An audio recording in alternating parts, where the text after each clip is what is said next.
Daniel did not return home until late that night. He wandered through the streets of Surulere with no direction, walking past shops, past blinking signboards, past food vendors, past people who laughed and argued with voices full of life he no longer recognized inside himself. His clothes clung to him, wet and cold. His shoes squished with every step. His mind felt hollow. When a man's heart breaks, it rarely makes noise. It simply folds inward like a collapsing roof. He found a quiet corner near an old barber shop whose torn poster fluttered weakly in the wind. He sat on a dusty bench, burying his face in his hands. His skin still tingled from the shock of the cold water Amara had poured on him. His ears still echoed with the words she flung so casually, the words that wounded deeper than any knife. Useless man. Weakling. He lifted his head and exhaled shakily. Lagos nighttime pressed around him, horns honking, children laughing, the smell of roasted corn. Life continued as if nothing had changed, but Daniel felt like the world had shifted beneath his feet. When he finally returned home, he entered silently. Amara was lying on the bed with her back to him. She didn't sit up, didn't apologize, didn't ask where he had been. She simply adjusted the wrapper around her body and pretended he wasn't there. Daniel sat on the couch, still damp, still trembling. He lay down slowly, careful not to disturb the fragile quiet. As he stared at the cracked ceiling, one thought consumed him. A marriage can break even without divorce papers. The days that followed were the slow unraveling of a man. Daniel woke before dawn every morning, not out of hope, but out of routine, like his body refused to understand that his life had changed. He bathed with cold water that bit into his skin, dressed in clothes that smelled faintly of detergent and sadness, and stepped into the streets again. He walked, and walked, and walked. He visited banks, supermarkets, laundromats, construction sites, hotels. Some told him they weren't hiring. Others didn't even let him finish speaking. His CV grew wrinkled, the edges bent from constant handling. His shoes thinned out. His shoulders slumped more each day. Some afternoons he sat at a small shed with other job seekers. Men like him, tired, hopeful, broken in their own quiet ways. They shared stories of rejection, of bills piling up, of wives losing patience, of children asking questions with eyes too innocent to understand hardship. But Daniel rarely spoke. He saved his strength for walking. He always returned home late, delaying the moment he had to face the room filled with resentment. Amara, meanwhile, changed in ways that startled even the neighbors. She no longer cooked. She no longer cleaned unless she was angry. She no longer wore the gold necklace Daniel had bought her to celebrate his promotion. She walked with an air of bitterness, as though carrying Daniel was a burden she detested.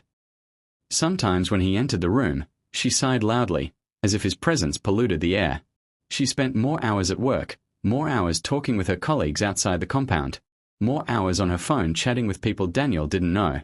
Her laugh changed, not the warm giggle he once loved, but a sharp, mocking sound that seemed to poke at his wounds. Daniel noticed everything, but he said nothing. A man drowning doesn't complain about the water's temperature. One night, exhaustion pinned him to the couch. He lay there with only the dim lamp casting a pale circle of light around him. Amara walked in, holding her bag carelessly as if she no longer cared where she dropped it. "I'm hungry," she said. Daniel sat up slowly. "There's rice. I can warm it." She cut him off. "I don't want leftover food." He paused. "I don't have money to buy fresh ingredients." She stared at him with disdain. "Then what are you good for anymore?" Daniel looked away. His throat tightened, and he swallowed the burn in his eyes. Amara entered the bathroom and closed the door with a slam that shook the weak wooden frame. Daniel remained on the couch, staring into the air. The man who once carried his wife's world now couldn't even boil rice that would satisfy her. The next morning, Daniel woke to another argument, this time about electricity units running out. "You used the fan all night." Amara accused. "You know Pachsien will cut the light soon." Daniel didn't argue. He fetched his wallet, pulled out the last small note he had saved from tutoring some neighborhood boys months earlier, and handed it to her. She snatched it without gratitude. He watched her leave the room, wondering when she had forgotten how to say thank you. A week later, something changed again, this time inside Daniel. He stopped explaining where he went, stopped apologizing for things he didn't do. Stop trying to please a woman who no longer wanted to be pleased. His silence wasn't anger. It was acceptance. Sometimes the quietest men carry the loudest pain. One afternoon, as he walked back into the compound after another fruitless job search, he heard Amara laughing loudly with their neighbor, Cynthia. The laughter punched him in the stomach, not because she wasn't allowed to laugh, but because of how free she sounded. As if she wasn't married to a man drowning in despair. As if his suffering was entertainment. When he stepped closer, her laughter stopped abruptly. She adjusted her blouse, cleared her throat, and walked past him without a greeting. Cynthia watched Daniel with pity. She wanted to say something comforting, but she knew it wasn't her place. Daniel nodded stiffly and entered the house. Amara was already on her phone again, thumbs tapping rapidly. She didn't even lift her head when he walked in. He sat on the couch and removed his shoes slowly, feeling a heaviness in his bones that went beyond fatigue. "Your mother called," Amara said suddenly without looking up. "Said she hasn't heard from you." Daniel's chest tightened. "What did you tell her?" Amara shrugged. "That you're too busy doing nothing." His heart sank, but he remained calm.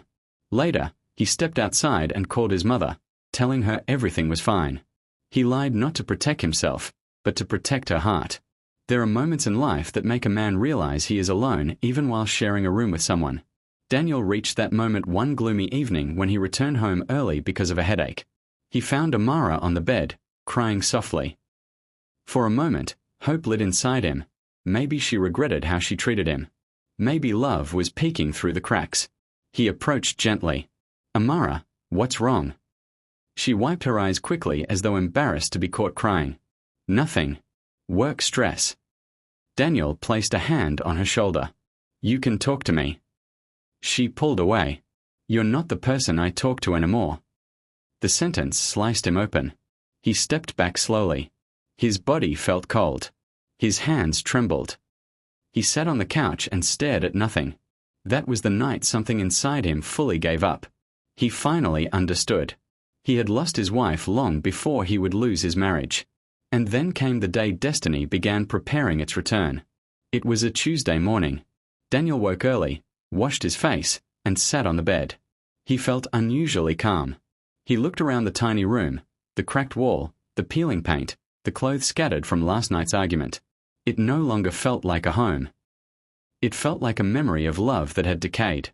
He stood up and picked his CV. Another day of searching. Amara didn't bother asking where he was going. She simply said, "Don't forget to buy bread on your way back," as if he had money she didn't know about. Daniel nodded silently and left. That silent nod was the last piece of himself he would give her as a poor man. Because destiny was already on its way. Driving slowly through Lagos traffic. Carrying documents that would change everything.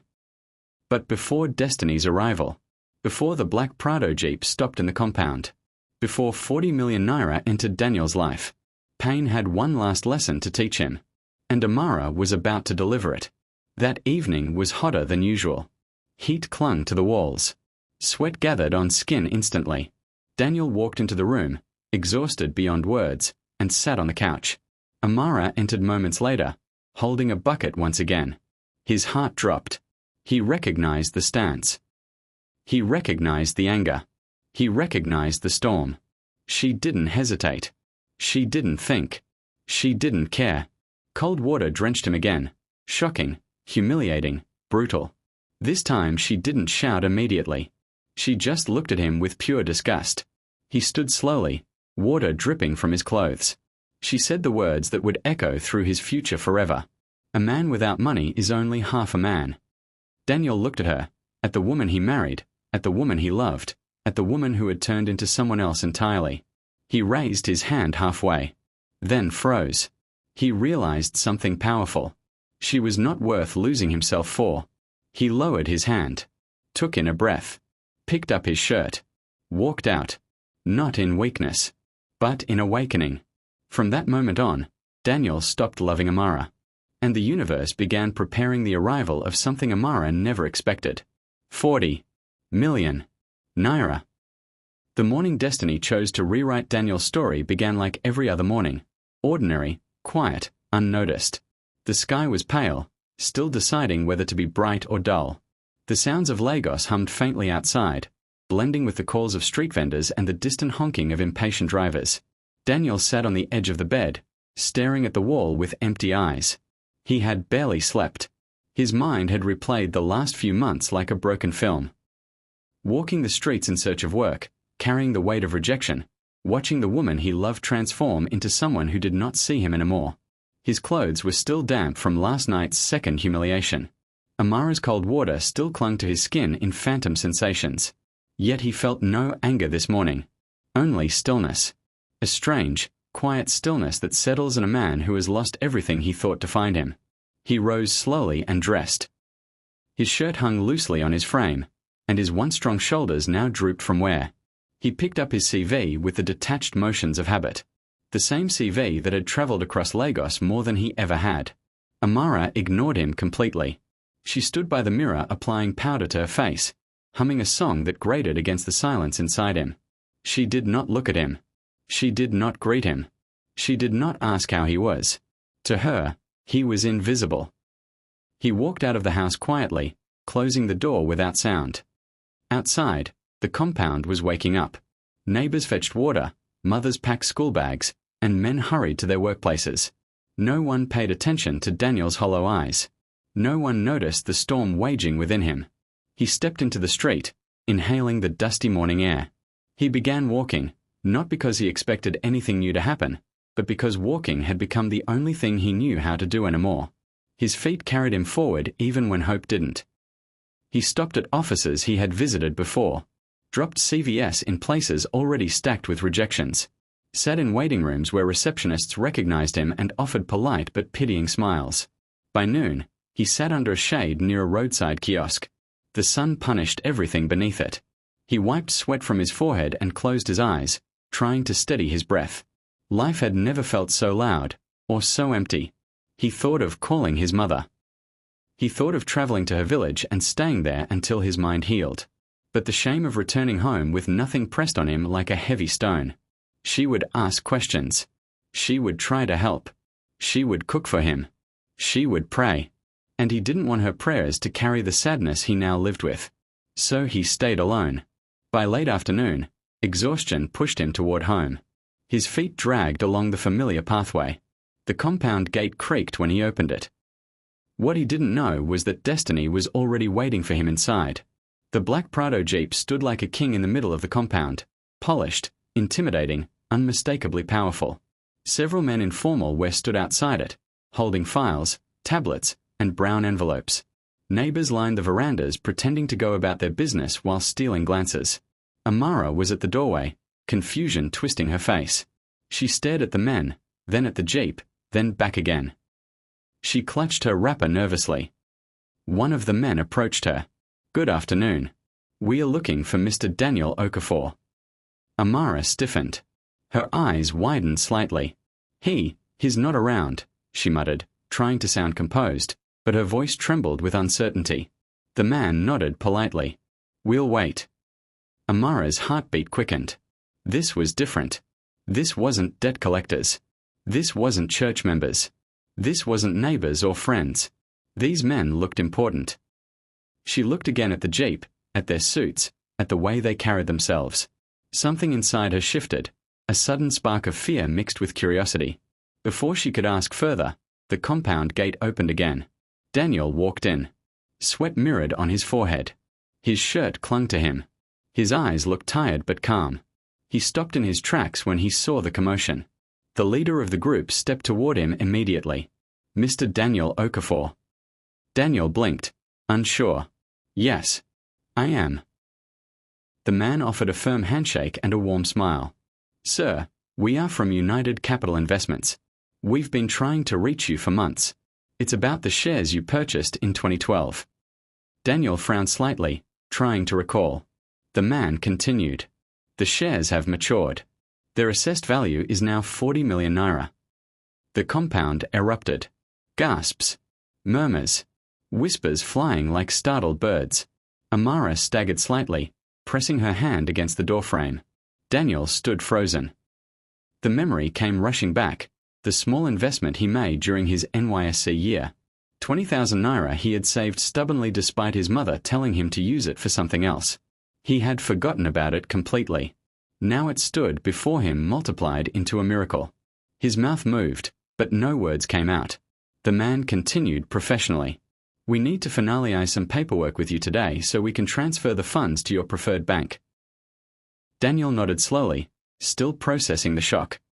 Amara rushed toward him, sudden excitement flooding her face. She grabbed his arm tightly. "My husband. My baby. God has done it. We are rich." Her voice trembled with desperation. Tears flowed, tears not born of joy, but of fear. Fear of losing what she suddenly realized she never valued. Daniel looked down at her hands clinging to him. Then he gently removed them, one finger at a time, like brushing away cobwebs. "Please don't touch me," he said quietly. Neighbors inhaled sharply. Amara froze. The men guided Daniel toward the jeep. He entered the back seat calmly, his expression blank but dignified. The engine hummed. The compound watched in awe. Amara stared helplessly, tears burning her eyes. The jeep drove away, carrying a man who left home poor but was returning as someone entirely new. At the investment headquarters, Daniel signed documents with trembling hands. Bank details were exchanged. Account numbers were confirmed. Legalities were reviewed.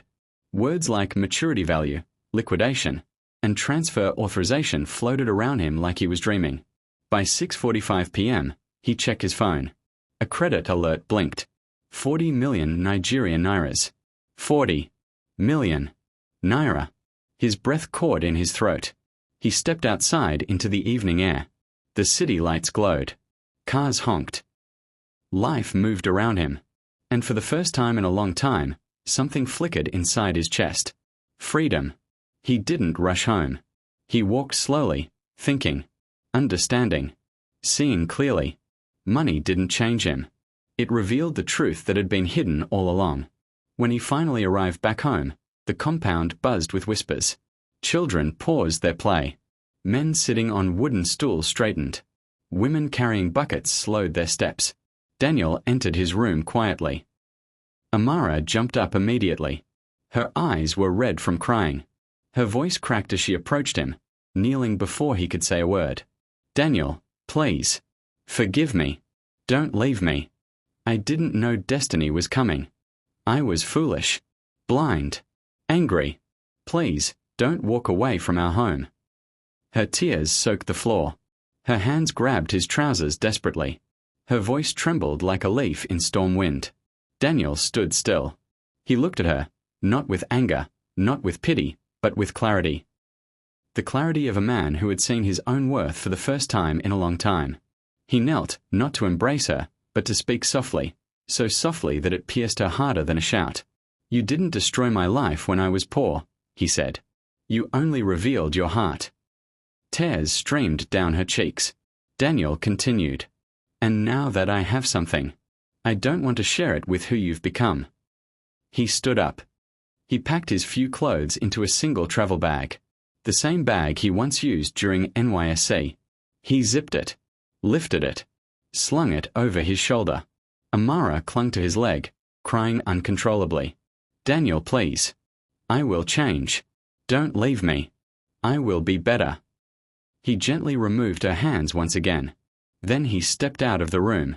The compound watched in silence as he walked toward the gate. He didn't look back. Not once. He entered a taxi, closed the door, and let his past remain behind the compound walls. Within 1 week, everything changed. Daniel rented a duplex in Lekki Phase 1. He furnished it with quiet elegance. He registered a logistics company with government approval. He bought 2 delivery vans and hired drivers. He opened a savings account for his mother. Then he traveled to the village and brought her home. When she saw the house, tears flowed freely down her wrinkled cheeks. She held his face and whispered blessings that stirred the very air. Daniel held her close. This peace, was what he had fought for. This was home. As for Amara, her story spread through the compound like wildfire. Neighbors remembered the night she poured water on her husband. They remembered her insults. They remembered her bitterness. They remembered the sound of her voice saying he was useless. And now they remembered the black Prado Jeep that came for him. People began avoiding her. Not out of malice, but because her story became a warning. A mirror. A lesson. She told whoever would listen that she made a mistake. That she was wrong. That she wanted another chance. But pity no longer lived where cruelty once ruled. Her bed felt colder. Her meals tasted bitter. Her nights became longer, haunted by the memory of a man she thought would always be there. And the sound that kept echoing in her mind was the soft, devastating sentence he left her with. "You only showed me who you really are." Daniel, meanwhile, healed slowly. He built his business. He regained his strength. He found joy in small things again. He laughed freely with his mother sitting beside him on their balcony. He breathed without fear. He lived without humiliation. For the first time in years, he slept peacefully. Because wealth did not change him. Pain did. Experience did. Awakening did. He became a man carved by hardship, but shaped by grace. And so the story ends where it began, inside a heart. A heart that once held love. A heart that once endured insult. A heart that once broke quietly in the dark. But a heart that still found its way to light. Daniel rose from nothing, entered the storm, survived it, and came out carrying a truth carved deep inside him. A person's true character is revealed not when you have everything, but when you have nothing. And he vowed never again to share his life with someone who only loved him at his highest, but despised him at his lowest. A vow he kept. A vow he lived. A vow destiny honored. Thanks for watching. If you enjoyed this story, drop a comment and let us know where you are watching from. Afrotales 247 will love to hear from you again.